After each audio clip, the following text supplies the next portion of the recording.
ជម្រាបសួរបងប្អូនឥឡូវយើងមកមើលឥឡូវខ្ញុំបានមកដល់ក្រុងព្រៃវែងនេះនេះទេសភាពក្រុងព្រៃវែងយើងកំពុងរៀបចំនៅនេះកំពុងរៀបចំស្អាតយ៉ាងទទួលសង្ក្រាន្តនៅឆ្នាំថ្មីយើងនេះឥឡូវខ្ញុំបានមកដល់ក្រុងព្រៃវែងយើងនៅថ្ងៃទីម៉ានថ្ងៃហ្នឹងទី4នេះទី3ឥឡូវបានទី3ឥឡូវយើងមកមើលសង្ក្រាន្តយើងទាំងអស់គ្នាឥឡូវមានរៀបចំនេះទេសភាពតែអត់សូវមានមនុស្សទេបងប្អូនអាហ្នឹងគឺកំពុងតែរៀបចំអ្នកកំពុងធ្វើហ្នឹងកំពុងមានញឹកឥឡូវយើងមកមើលត្រុសនៅ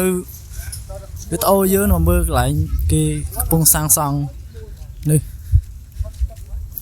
គឺសួនឥឡូវយើងបានឃើញមានការកវ៉ាន់នោះកាមដួលមានទង់ជាតិមានចំឡើងស្អាតកំពុងរៀបចំទទួលទេវតាយើងឆ្នាំថ្មី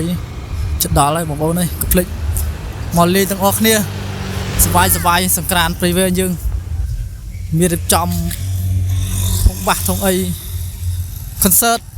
នៅរាល្បីជាច្រើនថ្ងៃហ្នឹងថ្ងៃសង្ក្រាន្តបងប្អូនកុំភ្លេចមកទាំងអស់គ្នាកុំភ្លេចជួយមកផ្សព្វផ្សាយពីសិល្បៈធម៌យើង